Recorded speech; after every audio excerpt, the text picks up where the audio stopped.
बाबू जरूर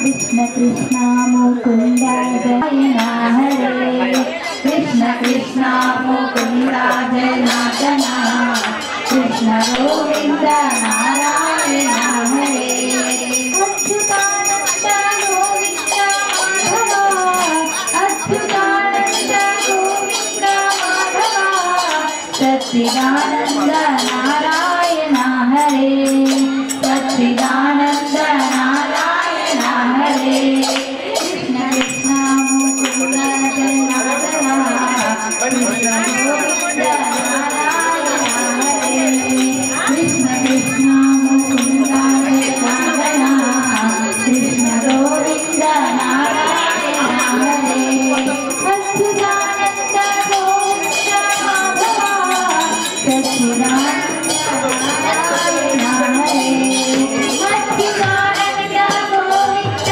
माधव सच्चिदानंद नारायण हरे कृष्ण मुकुंद जनार्दन कृष्ण गोविंद नारायण हरे कृष्ण मुकुंद जनार्दन कृष्ण गोविंद नारायण हरे राधे गोविंद भजो राधे गोपाल राधे गोविंद भजो राधे गोपाल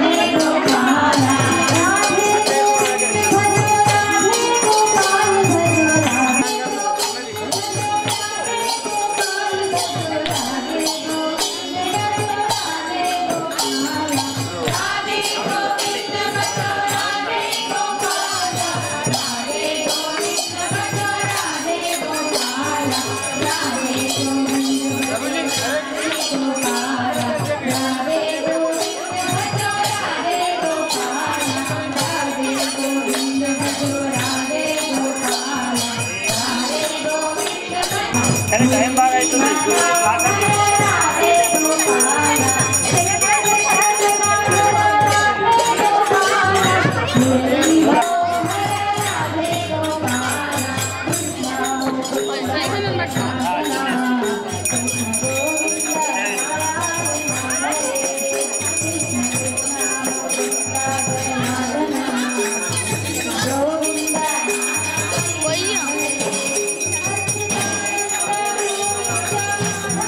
Hare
Jaya राधा माधव राधा माधव राधे जय गौरनिताय जय गौरनिताय गौरनिताय जय गौरनिताय जय जय प्रभुपाद प्रभुपाद प्रभुपाद प्रभुपाद। ओम नमो भगवते एकांत भक्तिर गोविंदे यत् सर्वत्र तदीशनम्। ఈ రెండు శ్లోకాలు వేసి వినండి। కృష్ణ భ్రష్టాయ భూతలే శ్రీమతే భక్తి స్వరూప దామోదర స్వామినిధి నామినే శ్రీవాసది గౌర భక్త వృంద। హరే కృష్ణ కృష్ణ కృష్ణ హరే హరే హరే రామ రామ రామ హరే హరే। ఫోర్త్ భగవద్గీత 4వ అధ్యాయము 8వ శ్లోకంలో చెప్పడం జరిగింది। పరిత్రాణాయ సాధూనాం వినాశాయ చ దుష్కృతాం ధర్మ సంస్థాపనార్థాయ సంభవామి యుగే యుగే। భగవంతుడు మాటిచ్చాడంటే మాట తప్పడు। మనం మాటిస్తే ప్రభుజీ పరిస్థితులు అనుకూలించలే కాబట్టి మాట తప్పాల్సి వచ్చింది ఏమంటారు ప్రభుజీ? పరిస్థితులు అట్లుంటే ప్రభుజీ ఏం చేస్తామంటారు? పరిస్థితులు మరి నేను మాట ఇచ్చినప్పుడు పరిస్థితులు అనుకూలించాయి, ఆ మాట నెరవేర్చేప్పుడు పరిస్థితులు అనుకూలించలే అంటాం। కానీ భగవంతుడి విషయంలో అలా ఉండదు। భగవంతుడి విషయంలో ఎలా ఉండదంటే రాకే కృష్ణ మారే కృష్ణ రాకే। భగవంతుడు ఎవరినైనా రక్షించాలనుకుంటే ఈ సృష్టిలో ఏ శక్తి కూడా వాళ్ళని సంహరించలేదు। అదేవిధంగా భగవంతుడు ఎవరినైనా సంహరించాలంటే ఈ సృష్టిలో వాళ్ళని ఎవరు రక్షించలేరు। అది భగవంతుడి నియమము। సో ఇక్కడ మరి మనం అటువంటి భగవంతుడి చేత రక్షింపబడాలని అందరం కోరుకుంటామా లేదా? ప్రతి ఒక్కరు కూడా జనమై మాతాజీ భగవంతుడి చేత రక్షింపబడాలనుకుంటున్నారా, లేకుంటే భగవంతుడి చేత శిక్షింపబడాలనుకుంటున్నారా? ఏమనుకుంటారు సరళత మాతాజీ? భగవంతుడు రక్షించాలా శిక్షించాలా? కిషన్ ప్రభుజీ రక్షించాలా? ఏమో మరి శబ్దం వినబడతలేదు, ఏమో మరి ఏదన్నా కష్టమేని। సో రక్షించాల కాబట్టి చూస్తాం మనం। ఎవరైతే రక్షింపబడాలనుకుంటారో ప్రాణానికి చెప్తున్నాడు దాని టెక్నిక్ రక్షించవలెను, శ్రద్ధతో భగవన్ మహిమలను వినవలెను, భగవంతుని దివ్య కర్మను కీర్తించవలెను సదా। భగవన్ ప్రహ్లాద్ మహారాజు కొన్ని నియమాలను బోధించాడు। లైక్ మనము అమెరికా వెళ్ళాలనుకుందాం, అమెరికా వెళ్ళాలి అనుకుంటే ముఖ్యంగా ఏం కావాలా? ఎవరైనా వెళ్ళొచ్చిన వాళ్ళారా? ఏం కావాలా? పాస్పోర్ట్ అయితే ఇక్కడ తిరగడానికి కూడా ఉంటుంది, కానీ ముఖ్యం కావాల్సింది వీసా శాంక్షన్ అవ్వాలి। మీరు టూరిస్ట్కి వెళ్ళండి, అక్కడ జాబ్కి వెళ్ళండి, ఏం కావాలా? వీసా కావాలా। తర్వాత ఇంకా పాస్పోర్ట్ కానీ ఇంకేదన్నా చెకింగ్స్ ఏమైనా ఉంటుంది అలాగే। సో ఇక్కడ మనకి ఏమంటారంటే దయచేసి ఆ వీసా ఇంటర్వ్యూకి వెళ్ళాలా, అవునా? ఇంటర్వ్యూ తీసుకునే వాళ్ళ విధి విధానాలు నియమాలు ఉంటాయి కొన్ని, అవన్నీ ఫుల్ఫిల్ చేయాలి। ఏమంటారు డాక్టర్ రోషిని మాతాజీ? ఇంటర్వ్యూకి వెళ్ళినప్పుడు మన ఇష్టమా వాళ్ళ ఇష్టం ప్రకారం మనం ఉండాలి? వాళ్ళ అథారిటీ ఏం చెప్తే అది మనం వాళ్ళని సాటిస్ఫై చేయాలి। అరే ఇదేంటంటే నా డబ్బులు నేను వెళ్తా, మా అబ్బాయి దగ్గర వెళ్తా, మీరు మా అబ్బాయి దగ్గరికి ఎందుకు వెళ్ళకుండా ఆపుతున్నారంటే నడుస్తుందా? లేకపోతే మీ అబ్బాయిని కూడా వెనక పంపుతామంటారు। అమెరికన్ కౌన్సిల్ ఏమంటారు? కౌన్సిలర్ అథారిటీ ఏమంటారు? Visa sanction authority, consultancy agent వాళ్ళు, అమెరికన్ అథారిటీ ఉంటారు వాళ్ళు, ఇమిగ్రేషన్ అవి చెయ్యండి, రిజెక్ట్ చేస్తారా? రిజెక్ట్। ఇక్కడ కూడా మరి దాని గురించి మనకి ఎవరు ఆల్రెడీ వెళ్ళిన వాళ్ళు, లేకుంటే మీరు అన్నట్టుగా కన్సల్టెన్సీ వాళ్ళు మనకు గైడ్ చేస్తారు, ఏమేమి రెడీ పెట్టుకోవాలా, ఎలా ప్రిపేర్ అవ్వాలా, వాళ్ళు ఏం అడగొచ్చు, దానికి మనం ఏం సమాధానం ఇవ్వాలా। దే విల్ మెంటల్లీ ప్రిపేర్ ఫిజికల్గా డాక్యుమెంట్స్ అన్ని వాళ్ళు తయారు చేసి అంటే రెడీగా చేసి పంపిస్తారు. కానీ అక్కడ పే చేయాల్సింది వాళ్ళు వచ్చి రారు కదా పిక్చర్లో. అక్కడ అదే చెప్తున్నాను, మనము ఎట్లయితే కన్సల్టెన్సీ ఇంపార్టెంటో మనకు కూడా భగవంతుని దగ్గరికి వెళ్ళాలంటే, భగవత్ కృపని పొందాలంటే కన్సల్టెన్సీ. ఆ కన్సల్టెంట్ ఎవరు? గురువు గారు. కరెక్ట్. మనుజుడు అంటే మనందరం ప్రామాణికుడు. కన్సల్టెంట్ కూడా ఎవరు పడితే వాడు కాదు, వాడు కూడా ఆథరైజ్ ఏజెంట్ ఉండాలి. ఎవడో నమ్మిన వాడు డబ్బులు ఇస్తే అంతే సంగతి కదా.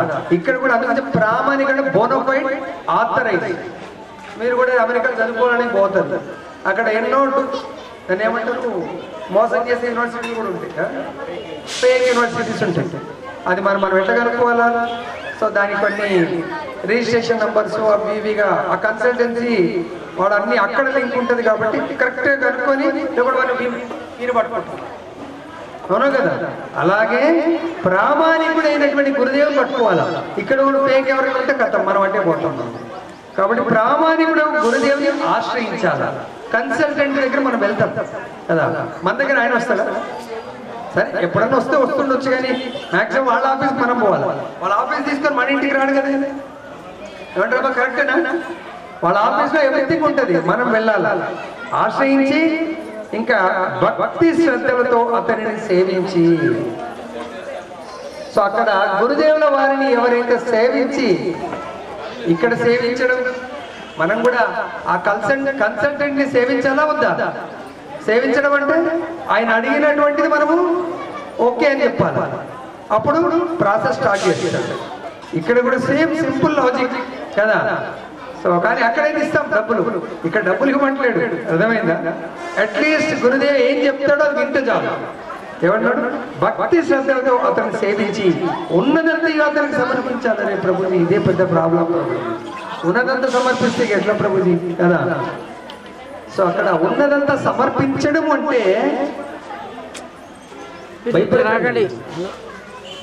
మనం ఎంత సంపాదించినా మన లిమిటేషన్ కంటే ఎక్కువ సంపాదిస్తే గవర్నమెంట్ ఏం చేస్తుంది? ట్యాక్స్ కట్టమంటుంది. ట్యాక్స్ కట్టకపోతే మనం ఏమైతే దొంగలం అయిపోతాం కదా, ఐటీ రైడ్ చేస్తుంది. అదే అంటున్నాడు భగవంతుడు, ఇదంతా నేను ఇస్తున్నాను మీకు, కాబట్టి మీరు నేను ఇస్తున్న దాన్ని నాకు సమర్పించండి గురువు ద్వారా, రిటర్న్ మీకు వైట్ మనీ లాగా చేస్తా అంటున్నాడు. ఇన్కమ్ ట్యాక్స్ కట్టిన వాళ్ళు ఏమైనా భయపడుతూ జీవిస్తారమ్మా? ధైర్యంగా ఎంత పెద్ద బిల్డింగ్ కట్టుకో, ఎవరు రైడ్ చేసినా బాబు ఇది కంప్లీట్ లోన్ తీసుకొని కడుతున్నా, లోన్ తీసుకొని కొనుక్కునే దానికి ఏమైనా భయం ఉంటుంది? ఏముండదు. అదేవిధంగా గురుదేవుల ద్వారా మనము గురుదేవులను సేవించడం అంటే భగవద్గీత 4వ అధ్యాయము 34వ శ్లోకంలో చెప్తున్నారు. తద్విధి ప్రణిపాతేన పరిప్రశ్నేన సేవయా ఉపదేక్షంతే జ్ఞానం జ్ఞానినస్తత్వదర్శినః. ఇక్కడ సర్వం సమర్పించడం అంటే భయపడకండి. మీ డబ్బు మీ యొక్క సంపత్తి గురుదేవులకు అవసరం లేదు. మిమ్మల్ని మీరు అంటే సపోజ్ ఇప్పుడు మనము సూర్యోదయం అయింది మన ఇంట్లో ఉంటే సూర్యుడి యొక్క కృపని మనం పొందలేము. మనము సూర్యుడికి మనం ఎఫెక్ట్ అయితే అంటే సూర్యుడికి మనము మన శరీరాన్ని సమర్పించుకుంటే సూర్యుడు యొక్క వరాన్ని అంటే పొద్దున పూట స్పెషల్గా డి విటమిన్ని ఫ్రీగా మనం పొందొచ్చు.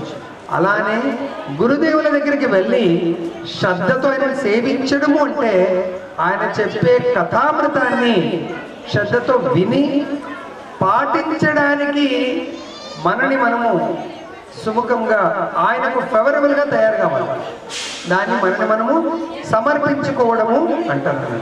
సపోజ్ ఈరోజు సమర్పించుకోవడం అంటే ఇంత గొప్ప నరసింహ జయంతిని మనం సెలబ్రేట్ చేసుకుంటున్నాం. ఎవ్వరము ఏమి సమర్పించుకోకపోతే ఫెస్టివల్ ఎలా జరుగుతుంది? బలరామకృష్ణ ప్రభు నాకు తోచింది నేను సమర్పించిన ముక్తానంతో తోచింది ముక్తాన్ ధన వస్తువు శారీరక సేవ ఎంతో మంది యొక్క సమర్పణతో ఇంత గొప్ప ఫెస్టివల్ కార్యం సాధ్యమైంది. అవునా కదా? లేకుంటే అవుతుంది ఈ కార్యం ఇంకా నడుస్తూనే ఉంది చూడండి. ఎంతో మంది ఇంకా సేవ చేస్తూ ఉన్నారు. అందు గురించే భక్తి ఈ సేవ సక్సెస్ కు మూల కారణం. భక్తి శ్రద్ధలతో అందరూ నిన్నటి నుంచి మొన్నటి నుంచి మానసికంగా నిన్నటి నుంచి ఫిజికల్ గా చాలా మంది దీంట్లో ఇన్వాల్వ్మెంట్ ఉన్నాయి. కాబట్టి ఇక్కడ ప్రహ్లాదుడు చెప్పేది ఏంటంటే అతనికి సమర్పించవలను. గురుదేవులకు సమర్పిస్తే గురుదేవులు ఏం చేస్తారు? భగవంతుడికి సమర్పిస్తారు. పూజారికి మనం ఇచ్చాం, పూజారి ఏం చేస్తున్నాడు? ఇది ఆఫరింగ్ టు కృష్ణ. మళ్ళీ ఆఫరింగ్ తర్వాత ఏం చేస్తారు? ఇప్పుడు నేను అగైన్ అది అందరికీ కూడా ప్రసాద రూపంలో డిస్ట్రిబ్యూషన్ జరుగుతుంది. నెక్స్ట్ సాధు భక్త సాంగత్యమున భగవంతుడిని అర్చించవలను. ఇప్పుడు మనం ఏం చేస్తున్నాం? అందరు కలిసి గురుదేవి ఫస్ట్ టైం చేస్తున్నాం నిజామాబాద్లో. మన భక్తులందరూ భక్తి వేదాంత ఇన్స్టిట్యూట్ భక్త బృందం అందరూ కలిసి గురుదేవి సార్ మనము నరసింహ జయంతి మన భక్తుల సమక్షంలో సాధు సమక్షంలో గీతా భవనంలో చేద్దామని చెప్పేసి ప్రపోజల్ పెట్టారు. సో ఏమన్నా ఓకే డన్. భగవత్ సేవ అందరం కలిసి చేయడంలో ఉన్న ఆనందాన్ని మించి ఏముంటుంది? చేద్దాం. ఇక్కడ ఏమైతే ప్రిన్సిపల్స్ అంటే మనకు ఆదేశాలు అనుకోండి లేకుంటే ఉపదేశాలు అనుకోండి ప్రహ్లాదుడు మనకు బోధిస్తున్నాడో అవన్నీ ఈరోజు మనం చేస్తున్నాం. ఒక్కొక్కటి మీరు చూడండి చెప్పేవన్నీ కూడా. నెక్స్ట్ ఏమైంది? ఫస్ట్ ఏమన్నారు? ప్రామాణిక గురువుని ఆశ్రయించండి. గురువుని ఆశ్రయించడం వల్ల మనందరం కలిసి శ్రీపాద్ మహారాజ్ ప్రభుపాద్ ఆశ్రయించాం. వాళ్ళ యొక్క కృప వాళ్ళిద్దరూ అటు ఇటు వాళ్ళిద్దరూ మనకు కరుణ కృప కురిపిస్తున్నారు కాబట్టి కార్యక్రమం జరుగుతుంది. మనందరం గురుదేవుని ఆశ్రయించాం కాబట్టి భక్తులందరం కలిసి భక్త సంఘంలో కలిసి మనము భగవంతుని అర్చన అంటే ఏంటి? భగవంతుడి యొక్క ధూప దీప నైవేద్యము, భగవంతుడి అభిషేకము మనం అందరం కలిసి చేస్తాం. ఇది అందరికి కలిసి గంటగా చేస్తున్నాం. అందరూ అభిషేకాలు చేశారు అనుకుంటున్నాను, చేశారా? కాబట్టి భక్తులందరం కలిసి చేశాం. తర్వాత నెక్స్ట్ ఏమంటున్నాడు? శ్రద్ధతో భగవన్ మహిమలను వినవలను. అర్చన అయిన తర్వాత ఏం చేస్తున్నాం మనం? రాధాకృష్ణ ప్రభు ఏం చేస్తున్నాం? ఇప్పుడు భగవంతుడి యొక్క మహిమలను ఇప్పుడు శ్రవణం చేస్తున్నాం గురుదేవుల ద్వారా.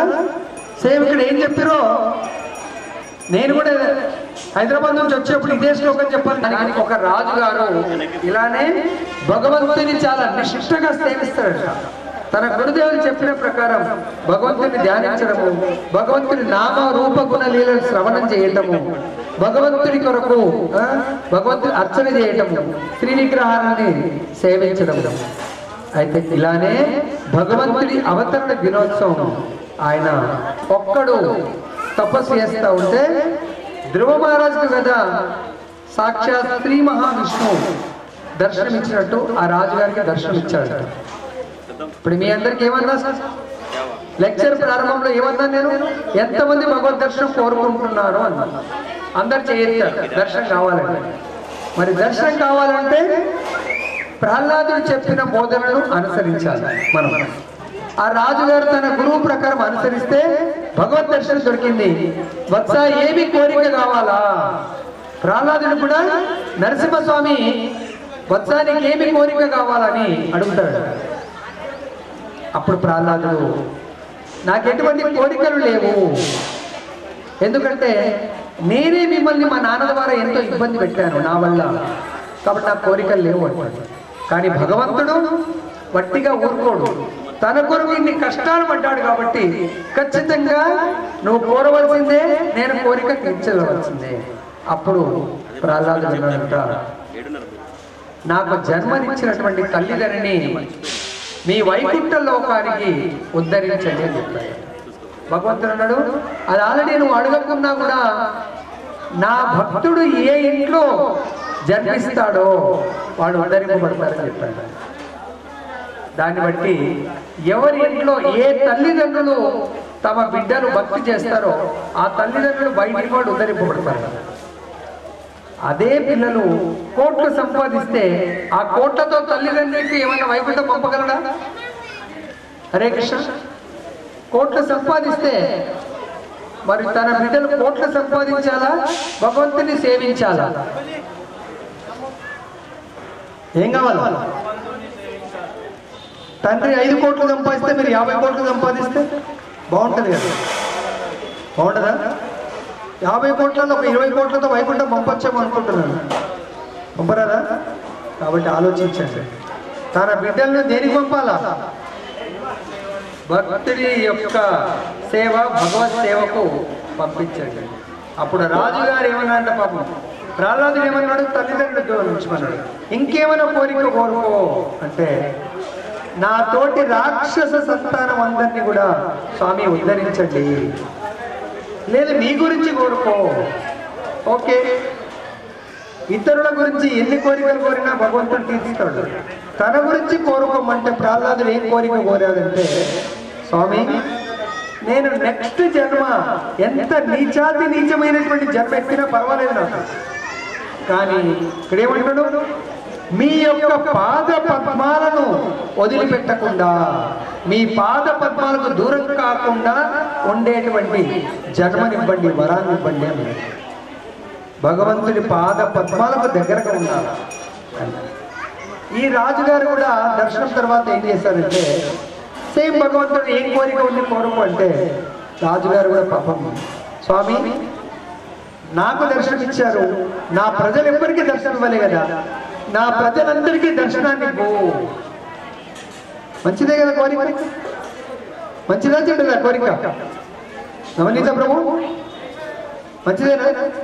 అప్పుడు భగవంతుడు ఏమన్నాడు? నీ కోరిక మంచిదే, కానీ వాళ్ళు నా దర్శనం చేసుకోలేరు. అట్లా ఉంటుంది స్వామి. మీరు వరం ఇచ్చిన తర్వాత వాళ్ళకి దర్శనం దొరుకుతుంది. నేను వరం ఇవ్వడం కాదు, అందరినీ నా వైకుంఠం తీసుకోవడానికి నేను రెడీగా ఉన్నాను. ఎంతమంది వెళ్ళడానికి రెడీగా ఉన్నారు? జాగ్రత్త, ఇప్పుడే తీసుకుపోతా అంటాడు భగవంతుడు. ఆయన ప్రభుజీ మళ్ళీ ఇంటి దగ్గర తాళం కూడా చక్కగా వేసి రాలే ప్రభు, తాళం పక్క వాళ్ళకి ఇచ్చేస్తుంది, అవన్నీ చూసుకొని వస్తా అని చెప్పేసి అనుకుంటూ ఉంటాడు. అంత ఈజీ ఆ వైకుంఠం. ఇక్కడంతా పిల్లలు తెలిసి, మా పిల్లలు చిన్న పిల్లలు ప్రభుజీ, వాళ్ళు వదిలిపెట్టి వస్తే వాళ్ళు ఏమవుతారు ప్రభుజీ? వెళ్ళడానికి రెడీగా ఉన్నారా? ఏదో చేయలేపేసింది. కానీ అక్కడ భగవంతుడు అన్నాడంట, నేను తీసుకెళ్ళడానికి దర్శనం ఇవ్వడానికి రెడీగా ఉన్నా, మీ ప్రజలు దర్శనం తీసుకోవడానికి రెడీగా ఉండరు. లేదు స్వామి, నా మాట వాళ్ళు వింటారు, ఖచ్చితంగా రెడీగా ఉంటారు. నా మాట మీరు ఫెయిల్ అయిపోతావు నువ్వు. లేదు స్వామి, నేను ఖచ్చితంగా 2 రోజులు టైం ఇవ్వండి, మా ప్రజలందరూ తీసుకొస్తాను మీ దర్శనానికి. సరే, భగవంతుడు భక్తుల మాట వినడానికి రెడీగా ఉంటాడు, తీసుకురాపోతాడు. కానీ జాగ్రత్త, వాళ్ళు మాత్రం ఇక్కడి వరకు రారు దర్శనం. నువ్వు ఒక్కడే వెళ్తావు, చూడు కావాలంటే. సరే అన్నాడు. పోయి అనౌన్స్మెంట్ చేస్తాడు. మనం కూడా అనౌన్స్మెంట్ చేస్తేనే మీరు అందరూ వచ్చేసి, లేకుండా వస్తారా? అందరికీ ఇన్విటేషన్స్ అది ఇది పంపిస్తూ వచ్చారు. ఆయన కూడా చాటింపు చేస్తాడు. ఇట్లా 2 days తర్వాత భగవంతుడు దర్శనం ఇవ్వబోతున్నాడు పలానా కొండ మీద, తిరుపతి కొండ మీద. సాక్షాత్ విగ్రహం కాదు, స్వయం దర్శనం ఇవ్వబోతున్నాడు. అందరూ రావాల్సిందే, ఎగ్జామ్షన్ తాళాలు వేసి రావాలి పిల్ల జల్లాలు అందరూ. సరే అని చెప్పేసి భగవంతుడు నామం చేసుకుంటూ బయలుదేరి అందరూ. కొంత దూరం వెళ్ళంగానే అందరికీ వెండి రాసులు కనబడ్డాయి, కుప్పలు వెండి రాసులు. అరే, భగవద్ దర్శనం అంటే నిజంగానే ధనం కూడా వెండి, బంగారం అంటే కూడా భగవంతుడే కదా. సగం మంది ఇట్లా వెళ్తుంటే అటన్ని కుప్పలు కనబడ్డాయి. ఇంకా అందరూ వెండి దగ్గరికి పరిగెడుతూ ఉన్నారంట. రాజుగారు కాదు భగవంతుడు, రాజా నీకు అర్థమవుతలేదు, భగవంతుడి కృప ఉంది కాబట్టి ఎప్పుడైనా చూసామా? ఈ వెండి రూపంలోనే భగవంతుడు దర్శనం ఇస్తున్నాడు రాజా, రండి మీరు కూడా రండి అని నింపుకొని పోదాము. సగం మంది వెళ్ళిపోయారు. దేనికి? వెండి తీసుకోవడానికి. రాజుగారు 50% నర్వస్ అయిపోయాడు. తర్వాత ఇంకా ముందుకు వెళ్ళారు. కొంత దూరం వెళ్ళగానే అక్కడ అన్ని కూడా బంగారు రాసులు ఉన్నాయంట, బంగారు కాయిన్స్. బా రాజా, అప్పుడేమో అనుకున్నాం కానీ మేము ఉండిపోయింది మంచిదైంది. అందరు మిగతా 50% అందరూ వెళ్ళిపోయింది. రాజు అంటే బంగారం కాదు, స్వయం భగవంతుడి దర్శనం ఉంది. ఎవరు నమ్ముతలేదు. ఊర్లో ఎప్పుడు బంగారం లేదు, ఇదే భగవంతుడు. అందరూ ఆ బంగారు నాణాలు నింపుకొని వెళ్ళిపోయారు. రాణి కూడా పరిగెడుతూ ఉంటే గట్టిగా చేయబట్టుకున్నాడు. లేదు లేదు లేదు, మనం వెళ్ళాల్సిందే భగవంతుడు. కాదు రాజా, ఆలోచించి, బంగారం అంటే భగవంతుడే కదా. బంగారం అంటే భగవంతుడేనా? బంగారం అంటే భగవంతుడా? ఏంటి మరి? భగవంతుడి యొక్క మాయ. సో లాస్ట్గా రాణి గారు బలవంతంగా మిగిలిండ్రు, ముందుకెళ్తా ఉన్నారు. ఇద్దరే వెళ్తున్నారు, రాజు రాణి. ఇంకా గుట్ట వచ్చేసింది, గుట్ట ఎక్కాల. కింద వజ్ర వైడూర్యాల కుప్పలు కనబడింది. గట్టిగా పట్టుకుంటే ఇలా అనేసిందంట, వెళ్ళిపోయి రాణి నా మాట విను. అరే మీరు ప్రజలందరూ మీ మాట వినింటే ఇంక అంతే అయ్యేది. సో ఇప్పుడు చూడు, లాస్ట్ ఇంకా భగవంతుడు వజ్ర వైడూర్యాలను మించిన ధనం ఉంటుందా? స్వామి మీరు మోతపంది కానీ నాకు ఇదే కావాలని చెప్పేసి అది తీసుకుని వెళ్ళిపోయింది. రాజుగారు 100% నర్వస్తో మళ్ళీ వెళ్ళింది. మళ్ళీ వెళ్తే భగవంతుడు వెయిటింగ్ చేస్తున్నాడు. ఏమైంది రాజా, నీ ప్రజానికం ఎక్కడా? హే దేవదేవ, మీరు చెప్పిన మాట ఎప్పుడు కూడా అసత్యం కాదు, సత్యమే. భగవంతుడు కనుక నేను ఇక్కడికి వచ్చిన భక్తులందరినీ కూడా ఆదుకోవడానికి, రక్షించడానికి, వాళ్ళ యోగక్షేమాలు చూడడానికి రెడీగా ఉన్నాను. ఎవరి యోగక్షేమాలు చూస్తాడంటే భగవంతుడు శ్లోకం ఏంటి? శ్లోకం ఎవరి యోగక్షేమాలు భగవంతుడు చూస్తాడు? ఎవరు చెప్తారు? హరే కృష్ణ. భగవద్గీతలో ఏ అధ్యాయం, ఏ శ్లోకం అది?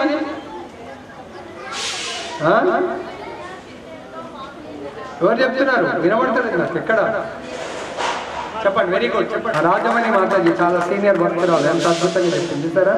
సో మీరు రోజు క్లాస్ చేస్తున్నాడు. అటువంటి అందుకని సాధువుల సాంగత్యం కదా, సాధు భక్తుల యొక్క సాంగత్యం వల్ల మనకు కూడా అటువంటి కృప దొరుకుతుంది.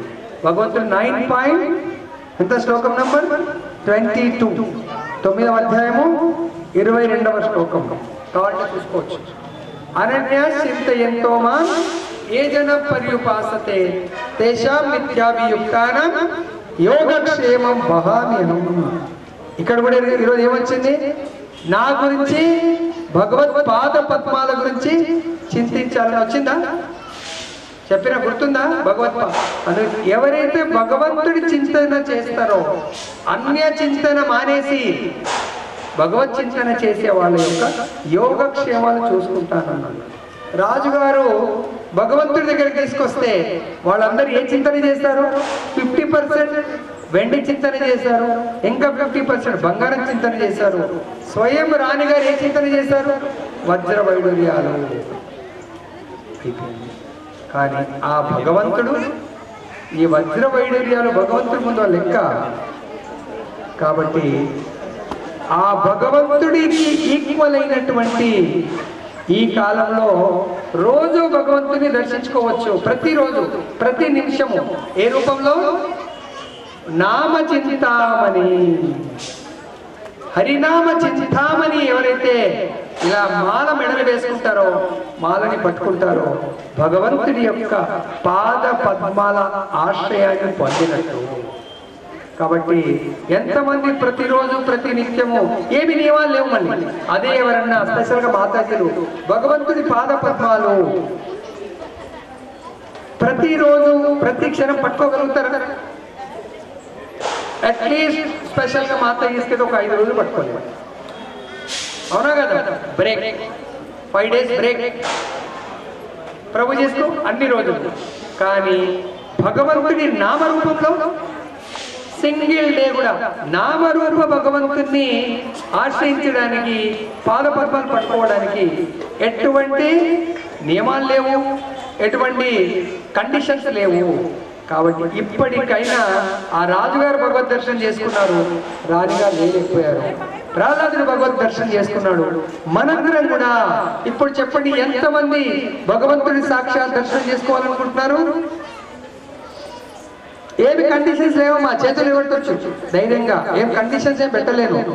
కాబట్టి ప్రహ్లాదుడు భగవద్ దర్శనానికి కేవలం ప్రహ్లాదుడు చేసిందేంటి? భగవంతుడి యొక్క నామస్మరణ, అంతేనా?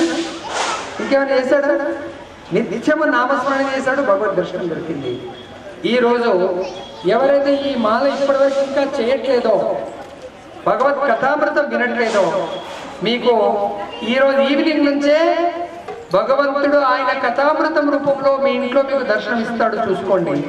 తర్వాత ఇప్పుడే ఈ క్షణమే మనము భగవంతుడి యొక్క ఎవరైతే మెడలో మాల లేదో ఇమ్మీడియట్గా మా కౌంటర్లో మాలలు ఉన్నాయా ప్రభుజీ? కౌంటర్లో మాలలు ఉన్నాయి, బ్యాగులు ఉన్నాయి. ఇంకా దానికి ఆలస్యం అమృతం, తర్వాత విషం. ఎక్కువ లేట్ అవుతుంది. ఇప్పటికే మనందరూ ఏజ్ అయిపోయింది, లేట్ అయిపోయింది. కాబట్టి ప్రతి ఒక్కరు పరిగెత్తి, తక్కువ ఉన్నాయి అనుకుంటా, చాలా లిమిటెడ్ స్టాక్ ఉన్నట్టుంది. ఎవరికైతే మాల లేదు అర్జెంటుగా వెళ్ళి మాల తెచ్చుకుంటే భగవంతుడు నరసింహస్వామి పాద పద్మాల దగ్గర ఆఫర్ చేసి మీకు మాల ఇస్తాను, భగవద్ దర్శనము చేసుకోండి. దీంట్లో రోజు మీకు జూమ్ అది చదివారా లేదా ఒప్పుకుంటున్నారు కానీ మొత్తం చదివారా? అది ఆ పాంప్లెట్ చదివారా? పాంప్లెట్లు మన ప్రతిరోజు కార్యక్రమాలు ఉన్నాయి. పొద్దున 6:30 నుంచి 7:30 వరకు ఇలాంటి భాగవత శ్రవణ కీర్తన ఉంటుంది. సాయంత్రం 7 నుంచి 8 భగవద్గీత శ్రవణ కీర్తనం. ఖచ్చితంగా మీరు ఆ 2 కార్యక్రమాలు అటెండ్ చేయండి. నెక్స్ట్ మన ప్రోగ్రాం వరకు మీరే వచ్చి చెప్తారు, ప్రభుజీ నాకు నమ్మకం ఉంది, ప్రతిరోజు భగవంతుడి యొక్క అనుభూతి కలుగుతుంది, మా సమస్యలన్నీ కూడా దూరం అయిపోతా ఉన్నాయి ఒక్కొక్కటి అని మీరే వచ్చి చెప్పడం జరుగుతుంది. ఇంతటితో మనం ముగిద్దాం, చాలా సమయం అయింది కాబట్టి. జై సమావేత భక్త బృందికి జై. ఇప్పుడు మనం ఆఫరింగ్ కూడా అయిపోయింది. భగవంతుడి యొక్క మహా ఆరతి, దెన్ భగవత్ ప్రసాదం కూడా ఉంది. మాల ఎవరైనా తీసుకోవాలనుకునే వాళ్ళు ఫోన్ లో ఆన్ చేసుకొని లాగిన్ అయిపోయి జూమ్ యాప్ వేసుకొని దీనికి సంబంధించిన సాహిత్యము అక్కడ చెట్టు కింద ప్రభుజీ ఉన్నారు. రకరకాల బుక్స్ ఉన్నాయి. ఇస్కాన్ లో ఏమేమి కృష్ణుని యొక్క సంబంధించిన సాహిత్యం ఉంది, అక్కడ వెళ్ళి తీసుకోవచ్చు. అలాగే మాలలు కూడా ఉన్నాయి. మాల ఎలా చేయాలనేది మీకు మీరు తీసుకున్న తర్వాత ఇక్కడ మాతాజీలు ఉన్నారు, చాలా మంది సీనియర్ మాతాజీలు ఉన్నారు, వాళ్ళు చెప్తారు మీకు ఎట్లా చేయాలనేది. గురూజీ చేతుల మీద మాలలు ఎవరైనా తీసుకోవాలనుకుంటే తీసుకోండి. హరే కృష్ణ. ఇప్పుడు ఆర్తి అవుతుంది. కాబట్టి నరసింహస్వామి యొక్క కృపకు పాత్ర అవ్వాలంటే ప్రతి ఒక్కరు Mataji subscribe, Prabhuji subscribe dance చేయండి. కీర్తన అనుకూలంగా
Subhadra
श्रीमती डिवाइन ग्रेस अभय चरणारविंद भक्ति वेदांत स्वामी श्री प्रभुपाद की जय।